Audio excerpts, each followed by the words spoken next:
Okay guys, so we're back on this thing again. I just got back from work yesterday. There's some stuff I want to do. So we got that big block, that 402's in there, real happy with it. But a couple of things. A temp sending unit. I put my temp sending unit in for my Dakota Digital gauges. Same as my oil sending unit. But I didn't put my Dakota Digital gauges in yet. So that's a bit of a problem, right? So I don't know what's going on as far as oil pressure or temp. So today we're going to, I'm just going to disconnect the power off of here. We're going to get started on this Dakota Digital dash kind of deal. What I got is the RTX 67PU. I imagine that stands for, you know, the RTX series. It's 67 Chevy pickup. Pretty straightforward.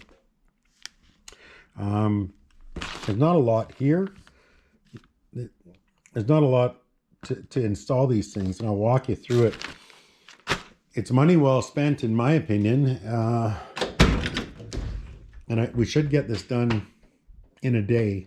We're going to start it today. It's kind of later in the day, and I got a barbecue to go to later and so on and so forth. So ours will stretch over 2 days, but it probably won't stretch over 6 or 7 hours. So I'll get you guys set up and we'll get started on this.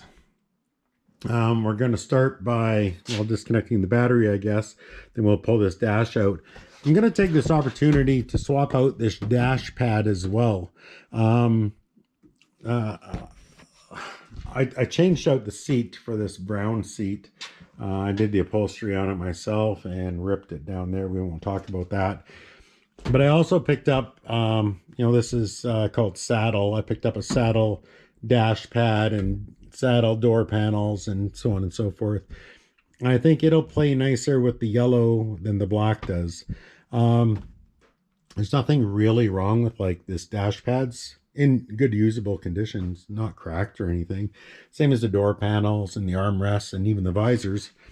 They all seem to be, you know, decent. In fact, if you're local and you want them, even the carpet, although the carpet was cut out for a shifter down there. If you want all this stuff for $100, just hit me up and I'll hook you up. $100 if you're local. I'm not shipping it. I'm in Edmonton, Alberta. If you want this stuff, let me know. Anyway, I'm going to set you guys up somewhere, maybe like right about here. I had another one inside there. We'll get you guys set up and I'll start ripping this apart. All right, so I got the wheels blocked up just so I can get the shifter out of the way. Leave her there for now. And it looks like we're going to need Phillips. So, just get in here and just gonna reach up here and undo the speedometer cable.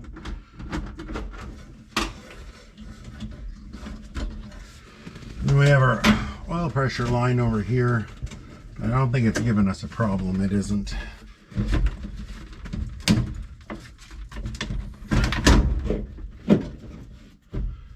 All right.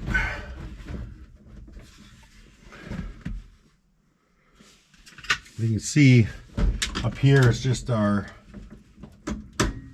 wiring plug that goes in there.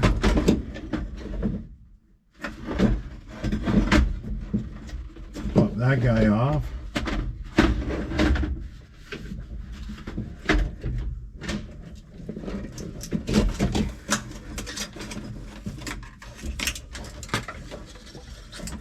Now, normally the other side of this would be hooked to your oil sending unit. But in my case, like I said, I swapped it out already. So yeah, that's disconnected. Everything else here, as you can see, goes through this wiring harness, which is this plug here.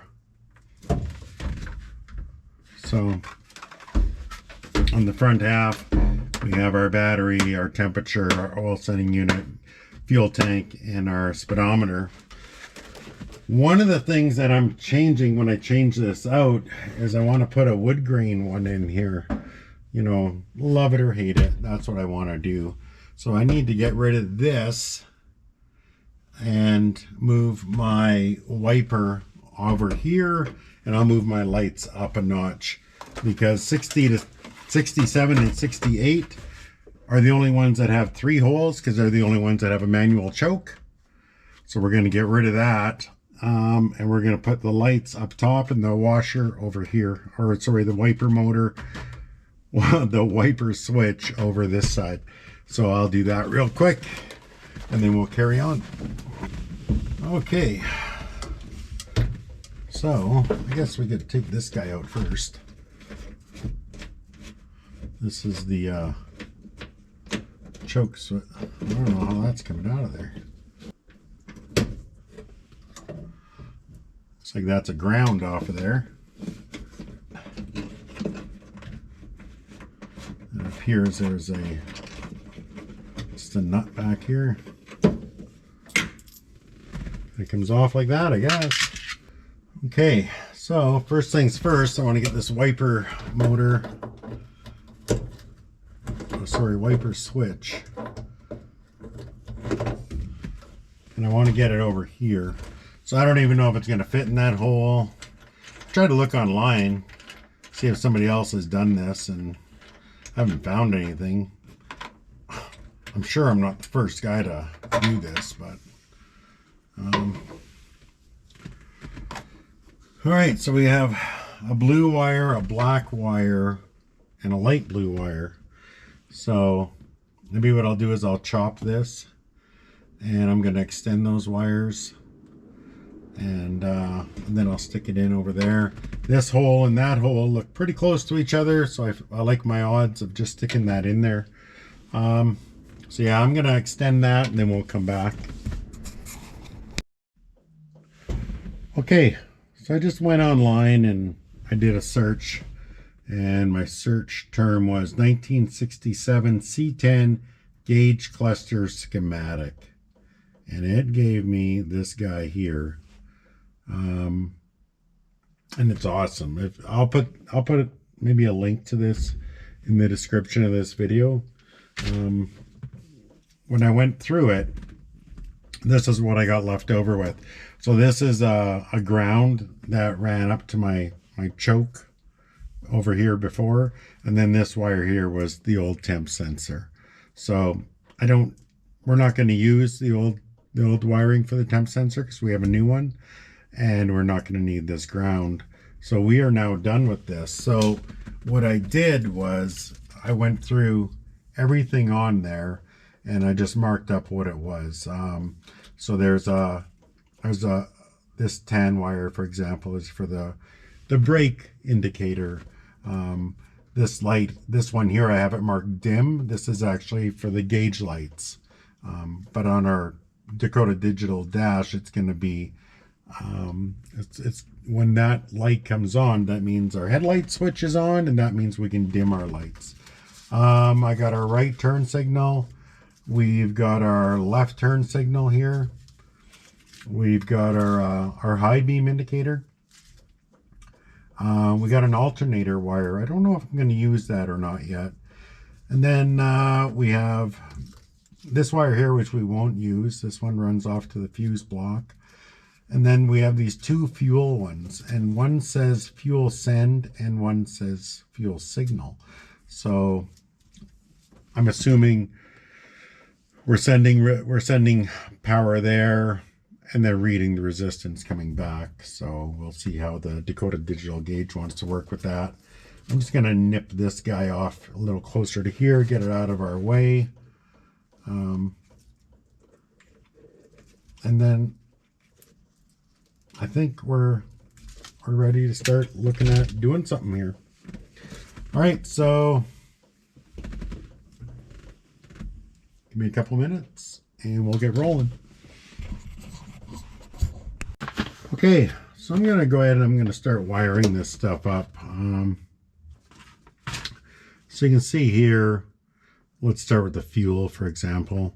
So it's asking for a ground to the fuel. I'm not going to give it that. I'm going to give it a big ground down here, and that's going to feed it up there. But anyway, so fuel, for example, will be this guy.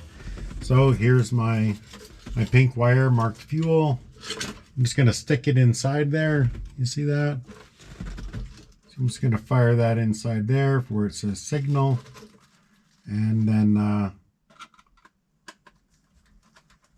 tighten that guy down.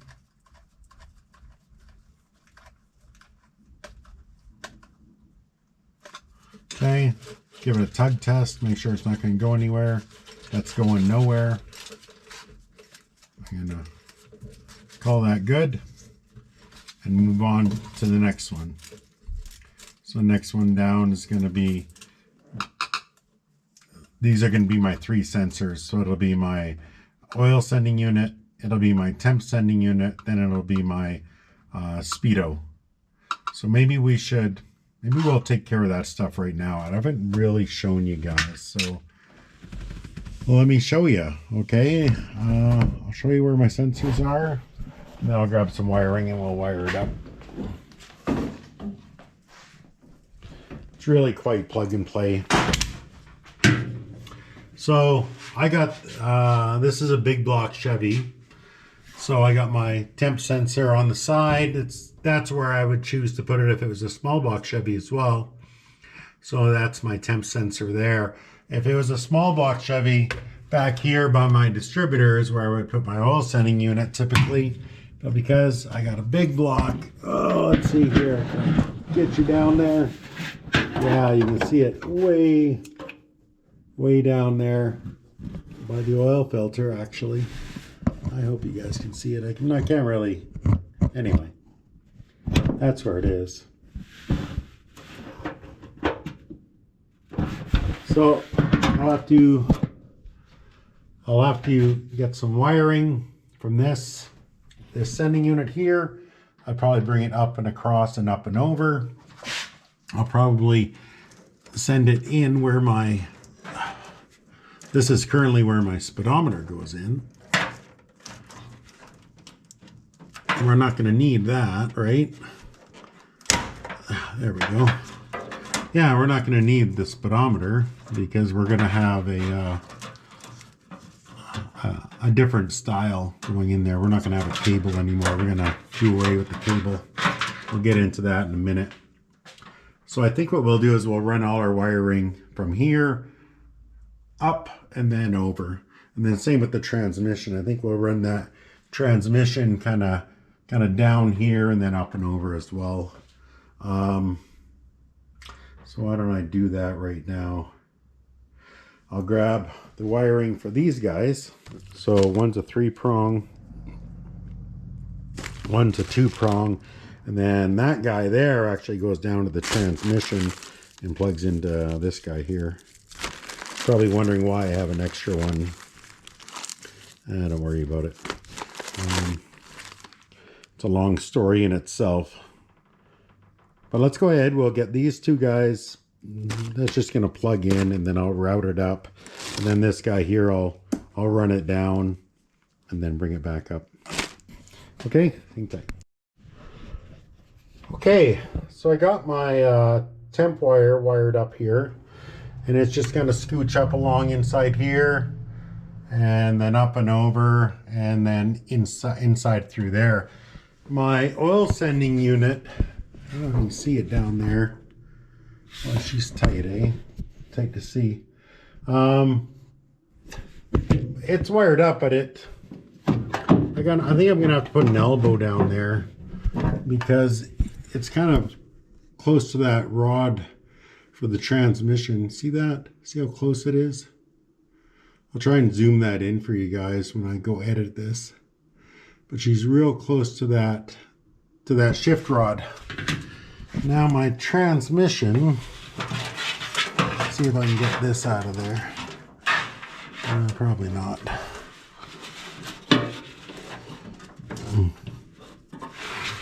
All right, let's go down and take a look. Okay, so our speedo cable used to go in here. Okay, so all I did was, okay, it used to go in here. So all I did was just spun that off, pulled this guy out. That end was at the speedometer side. And then I threaded my wiring up away from the exhaust here. So I ran it through here, also ran it through there, and then up the back side of the transmission and into the cab. And it just plugs on here like so. This little guy here plugs on there, and that's our speed sensor. Okay, so let's go up top, and now we'll take this wiring and do something with it. Okay, so let's get back at this. I got this dangling down here. Where are we? So next up, it says pressure input. Okay, let's get this thing out of my way. It says pressure input, temp input, and speed input. So by pressure they mean oil. So here's our oil. Let's see here. I'll cut myself back about yay far. And we'll get after it, I guess. Okay. All right, our oil sending unit is now done. Next up is our temp. What do we got here? This guy here is temp. All right, so we can chop this guy down. The temp only has two, a red signal and a ground. So red and black, yeah. All right, this guy. Okay, ground's in.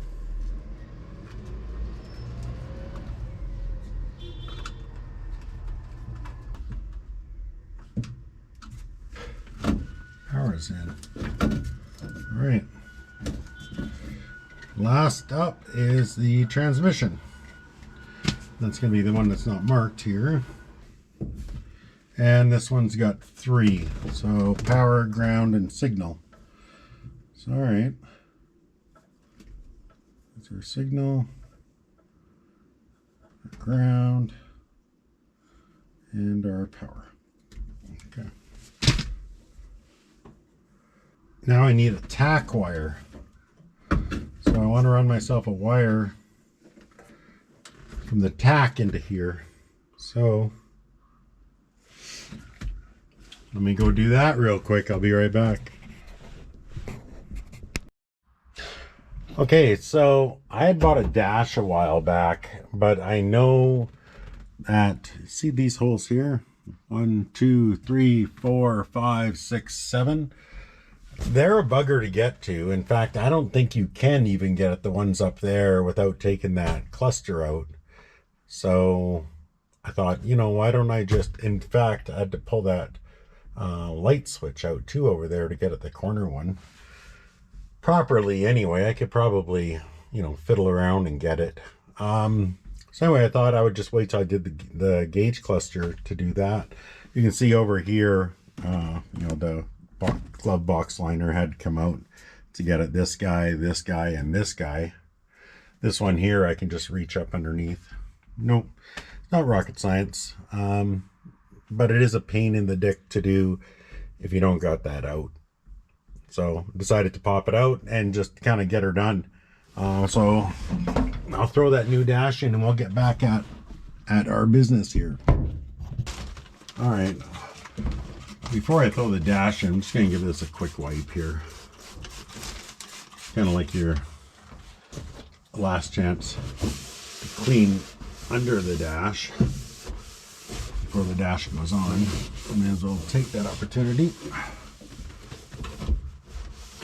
So once she goes on, that's it, you're done. Get these guys off of there.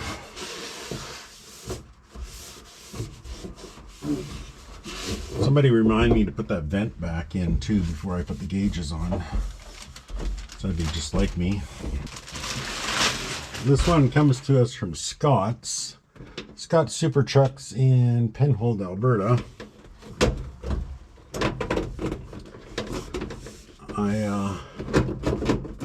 I'm not sponsored by Scott at all, although I'd love to be.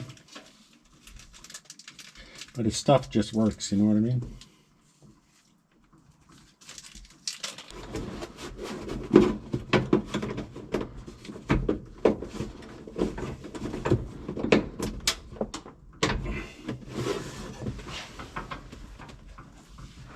Corner one popped off.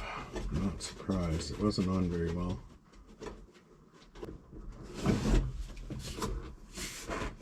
Oh, I love it.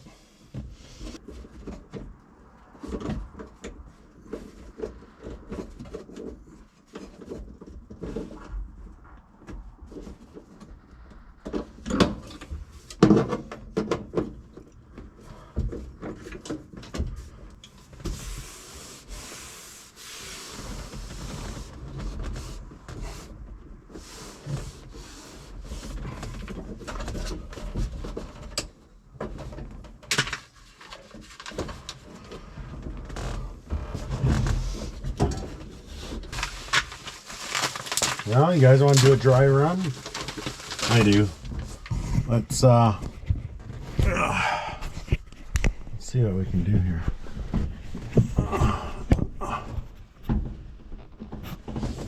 Okay. So this is our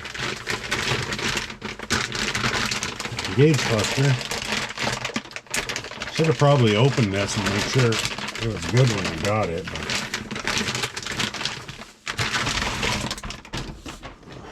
looks pretty good. We'll just leave that. It's got a protective film over it. We'll leave that on there for right now.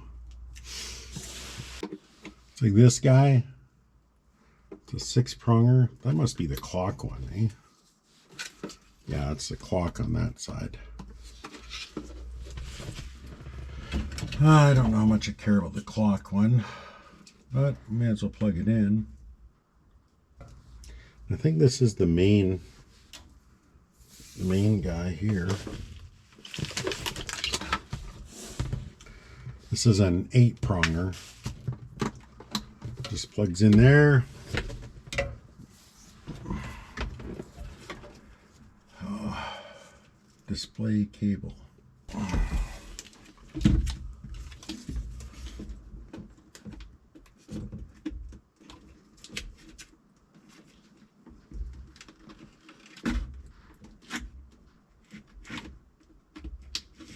And here's the left.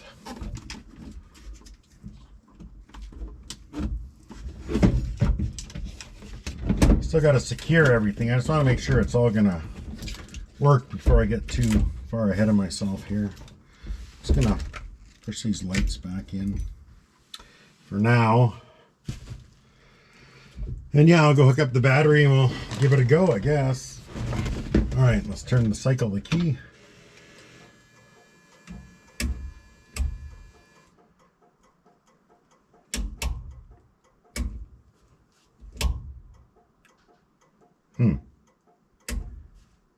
Fuel open. I don't know if I like that. Let's see what happens. Tach's working. Fuel, I'm not sure about. Oil pressure's working.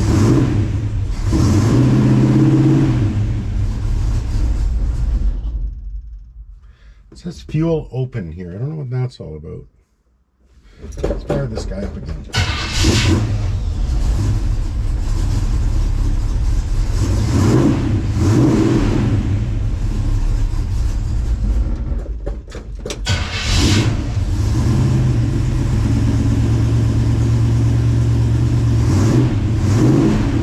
Try and get it working here. So the fuel gauge is not working. I'm just going to hit this switch as I turn the key on.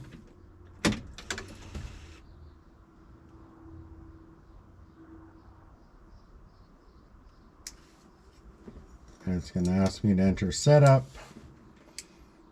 I'm going to slide this over to fuel. Now I'm on fuel. I'm just going to hold the button. Release it. I'm going to hold it again on input, release it.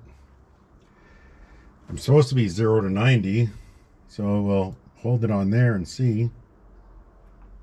Release it, and it says I have 1/8 of a tank. I don't think that's right. I'm just gonna see if I can check it at all. Okay, well, I think we got it. I took it out, and so I installed it to the cover here.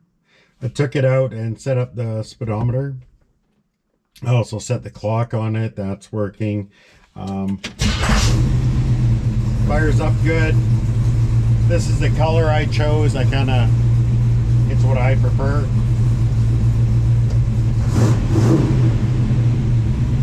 Battery's charging good down here. I don't know if you can see it all, but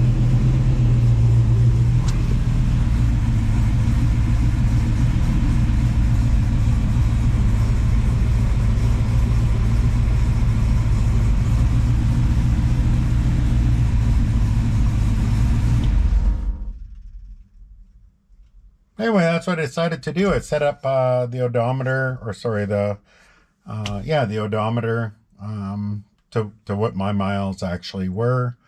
There's our new dash pad in, and while I had it all apart, I decided to just put on this wood grain sticker there I picked up from Scott's, as well as this one here, and it matches my new cluster. If you remember, our wipers were down here. We just relocated it over here, and we got rid of the choke. So this is a 67, but this bezel is a 69 to 72. Pretty simple. So there you go. We got about 4 hours into this. It's a hell of an upgrade. I'm real happy with it. If you're looking to do the same, don't be afraid of it. It's relatively simple. There's nothing really to go wrong. Take your time, look up your wiring online, and get her in. If you have any questions or concerns, if I can help you, hey, look me up on Facebook or Instagram or whatever. I'll be happy to help you out. That's going to do it for this one. Thanks for hanging out, guys. There you go. Your Dakota Digital gauges installed in a 67 to 72 Chevy half-ton. I like that.